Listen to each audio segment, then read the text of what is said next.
as we eat and drink, species at the brink of being extinct, yeah.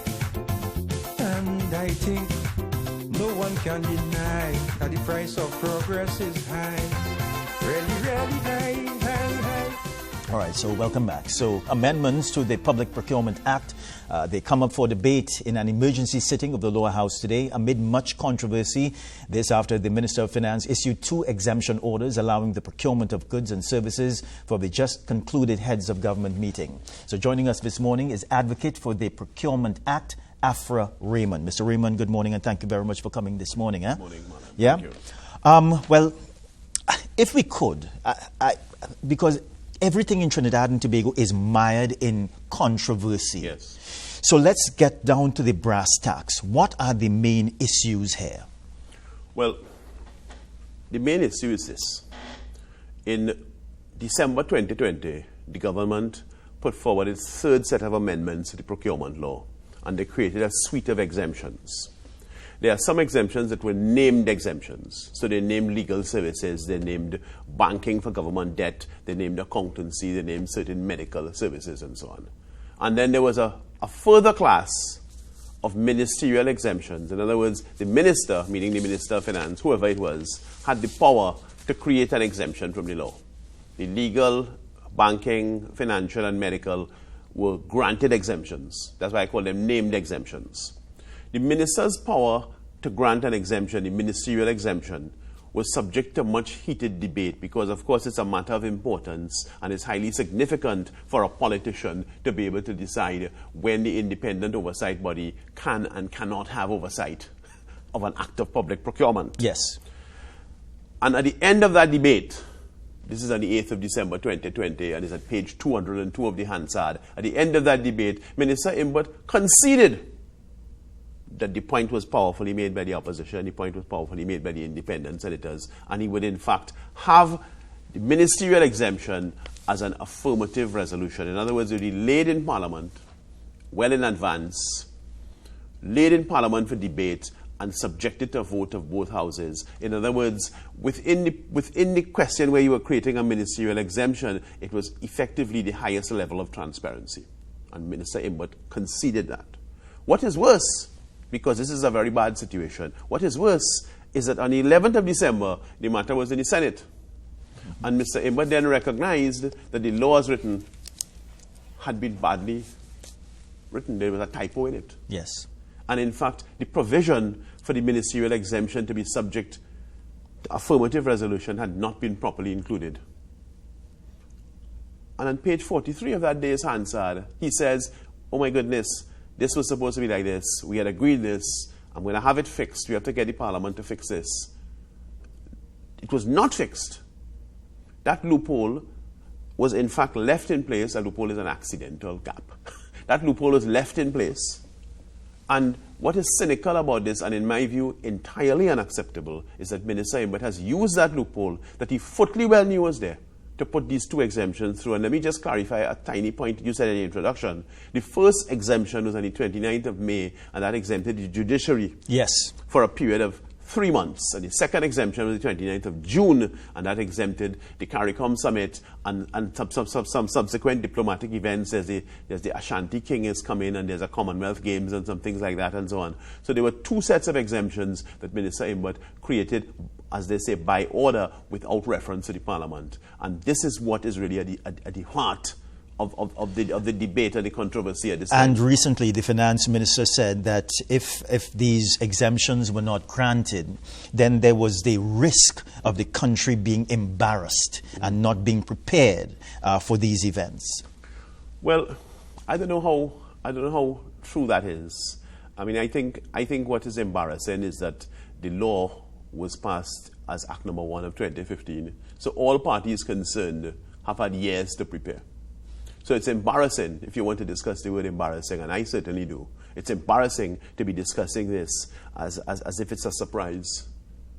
Or if I didn't know, and if I could have read it, it has been there for 8 years and a half. Okay? Have these? And the regulations that, in fact, we need to use those regulations to operationalize the law. Those regulations passed through the Ministry of Finance after extensive debate and consultation. So the position now that this is a surprise, or we didn't figure that out, those positions are merely manifestations of what I call convulsions. The system, we all live in a system, some people call it the matrix in the movie. The system is actually going through convulsions because what the Procurement Act does is that for the very first time, 61 years of independence, next month is the 61st anniversary, 61 years of independence, for the first time, it actually subjects the power, the political power to give a contract, to take away a contract, to pay somebody on time, to delay somebody's payment. All of these things that politicians have been doing for 61 years, it places all of that under the scrutiny of an independent body. Do these exemptions fly in the face of what the procurement legislation is meant to do? I would say so. I mean, let us start at the start. The named exemptions, in my view, and I've said this separately, but you asked the question, I'll answer it. The named exemptions should not exist. I don't see the reason that lawyers should be exempted and accountants should be exempted. If lawyers are exempted, why not exempt engineers or architects or surveyors? Why not exempt more people? If there's a strong and reasonable case to exempt lawyers, all transactions in public money need to be properly overseen.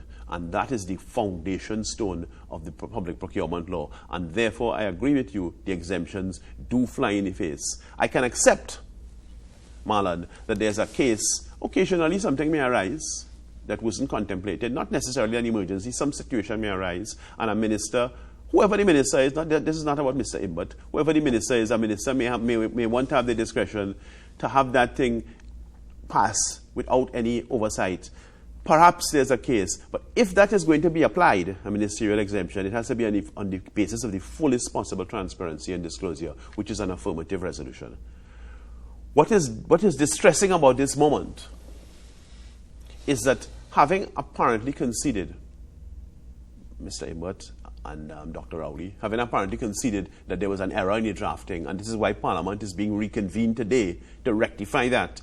If you go to the text of what was laid in the Parliament for debate today, they have in fact reversed it. And in fact, what is laid in the Parliament today is that in fact they are saying that they want to have those ministerial exemptions subject to a negative resolution, which is contrary to what Parliament agreed in December 2020. And in fact, it's a huge step backward. So in fact, certain people, namely our political leaders, are taking advantage of the controversy and the confusion, the smoke and the mirrors, the crowd, the raised voices, to actually reverse the thing. All of those things are manifestations of convulsions. They are losing power, and there are a series of convulsions that we are going to see them. We have to be very alert to defend the public interest. Well, the Prime Minister has said some interesting things over the past few days in the Daily Express this morning. They quoting an interview yesterday. Yes. He says the water crisis in which 250,000 people were without water 1 week ago would have lasted for months if the government had not bypassed the procurement procedure outlined in the Procurement Act. He also says that that in its current form, the legislation doesn't allow for business to be transacted in a space of under 2 months. Well, again... So it's restrictive, I suspect. That's what he's saying. Well, that's what they're trying to put together. There are two arguments running side by side here. One of them is that one of the arguments being ventilated, and it's a wrong argument, is that in fact there are no procedures available for emergencies. And in fact, there are. I had a letter to the editor in yesterday's paper detailing some of the examples. There are adequate procedures for emergencies. So the notion that there's no emergency procedure in procurement law, and that in fact it's one size fits all, and you have to wait 2 months for anything, that notion, and I'm looking in the camera, that notion is absolutely false. It is false. It is wrong. It is wrong like a Crick's biscuit. It is wrong, wrong, wrong. Okay? I don't know who is briefing the Prime Minister or the Finance Minister, but it is wrong. And I've quoted the section in yesterday's letter to the editor. Answer the question. The second question now about the 2-month wait and slowing down business and so on and so on. Let us just step back from that, because you could mechanically go to the Act and put together the 2-month position and make it look like it's a real thing. The fact is, any body that is a public body spending public money has to create something called an annual procurement plan. That annual procurement plan has to be created 6 weeks after the budget. And that plan will detail what you are buying, what you are building in that period of time. You have to have identified the finance for those exercises. And anything taking place outside of that plan could only take place in an emergency scenario, which is a swifter scenario. So the notion that there's this 2-month thing that is very inconvenient and is going to slow everybody down. The fact is the new system, and it is yet to roll out fully because you haven't crossed the budget yet, to get to the point where everybody has to create an annual procurement plan, which allows all of us in the private sector to see, hi, WASA needs to get 50 trucks, and then to try to put together the order to get 50 trucks to WASA and so on. That stage of the procurement rollout hasn't happened yet. So in fact, it is very misleading, and there's something resembling mischief to suggest that there's a 2-month delay, and that the 2-month delay is effectively slowing things down, and that we didn't know this. If we didn't know, it's childish. It's like a dog eating your homework. Yeah. The fact is, the law has been out since 2015. The Prime Minister also said another problem with the Act was that it excluded a lot of small and medium businesses who were not prepared to put themselves in a position to qualify. Well, that is, I wouldn't say it excluded them. The Act created standards for people to transact in public money, and those standards require that you have your documents in order, whether it's your VAT, your PAYE, your NIS, all of those things. And people need to do the work to put those things in order. I think that quite a number of small businesses I have spoken with have been able to do it. And let me point out something, Marlan. In the past, before the procurement law, a small businessman or a small supplier, contractor or supplier, wanting to do business with the state may have had engagements with about 40 or 50 state enterprises or state agencies. Each one of those, you have to go through a pre-qualification. So you have to fill out the form. You have to provide your VAT, your PAYE, your certificate of registration, your NIS. All of these documents have to be provided to each one of 40 or 50 organizations. That is a burden to that organization. In the current system, there's a single registry. So you supply those papers once, and you're in the system. So those are the efficiencies that are built into the system. Most times people discuss the procurement law, and they wish to discuss it in terms of the police and some politician getting locked up and a whole lot of melodramatic things. There are efficiencies built into the system. So in fact, that point about the small business person being put to hardship and excluded, that point, again, very misleading. The new system, they will have to provide the exact papers once. And then they're in the system for all the state agencies. Okay, so there are lots of things. I never spoke much about it in the media. So is it that the procurement legislation at this time could prevent the abuse by a politician? Yes, I think so. Those are some of the convulsions that we are seeing. The other thing we need to be alert about, Marlan, is that in fact, one of the amendments being contemplated in today's draft that was laid for discussion in Parliament, one of the amendments is that the minister will have the power to put someone onto the registry or remove someone from the registry, also by negative resolution, so he doesn't have to subject it to debate. And I think that, in fact, is against the rationale for the registry. The registry is a place where people are properly vetted and the documents are in order. You're in there and you can do business, whether you're a contractor or a supplier or an advisor like our firm.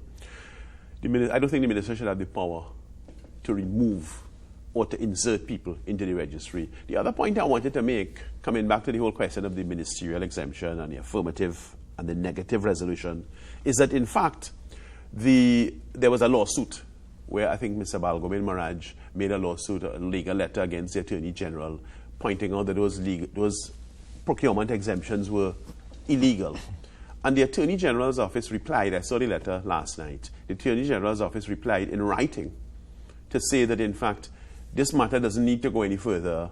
Parliament has been reconvened. We're going to rectify it in the manner that you're suggesting, and we believe this brings the matter to an end. And what the Attorney General's head of legal is saying is that, in fact, the rectifications that Mr. Ramlogan and his team, Balgobin Maraj, were asking for are going to be put into Parliament, and that's not so.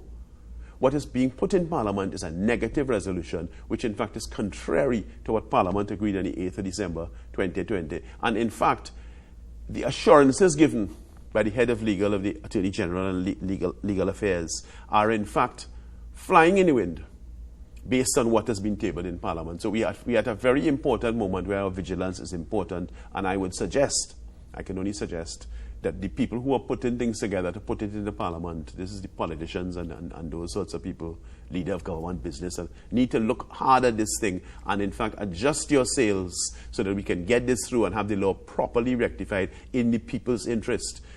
The government people, the opposition people, the people like myself who don't vote for anybody, and the generations to come. Let's get this right. Yeah, and I'm seeing also that the opposition leader is saying that the UNC members in Parliament will not support this killing, butchering, massacring of the procurement law, and they will not support it. So the question is now, government has its position saying, well, this is too restrictive and we can't provide goods and services when we need to. And then you have the opposition saying, well, we're not going to support these changes you want to make. So where do we strike the balance?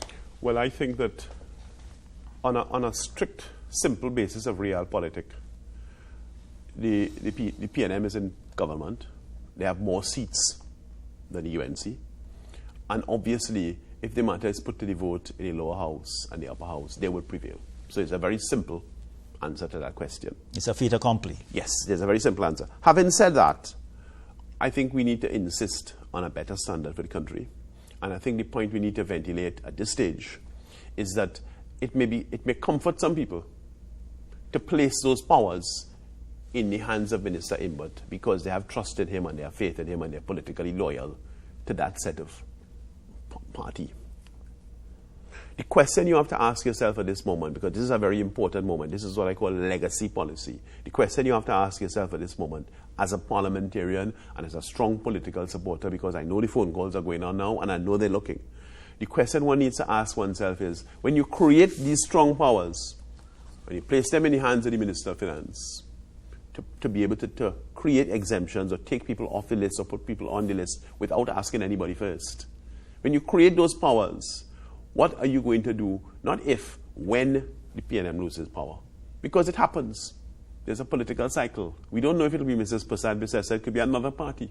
It could be any one of the political contenders out there. When one of those people, who is not Dr. Rowley, who is not Mr. Imbert, are in power, and those powers are now in their hands, what sort of monster are we giving birth to? And we need to be very careful about it and consider our facts carefully.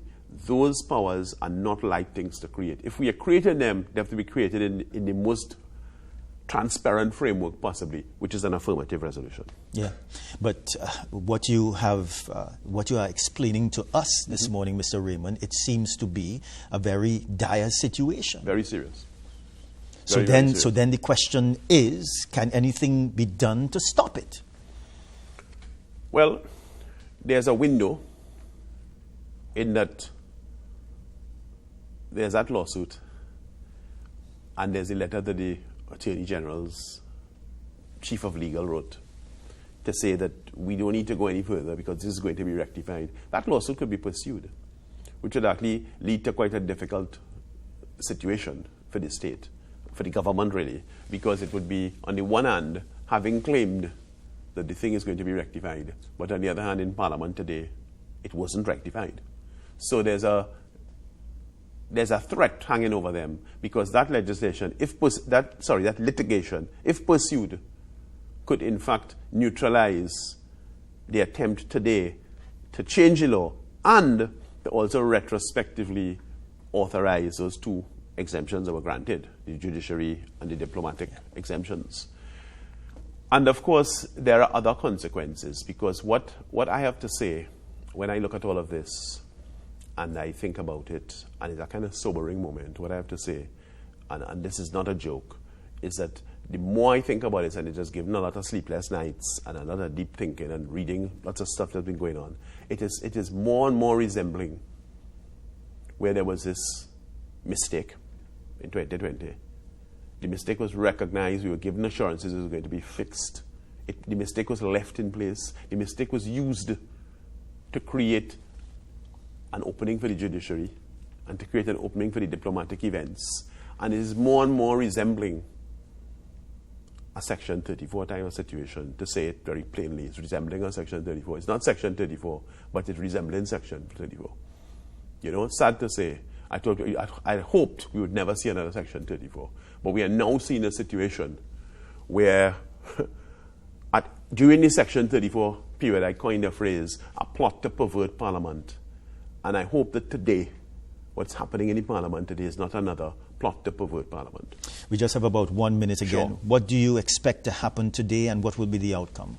Well, I think it's a possibility that the party in power, the government, leader of government business, could either withdraw the item from today's agenda or change it to conform with what the lawyer said from the Attorney General's office. That would be an improvement, because it would mean affirmative resolution, and that would be satisfactory. The whole set of amendments is worrying, but that would be a satisfactory end to the thing. I hope that happens.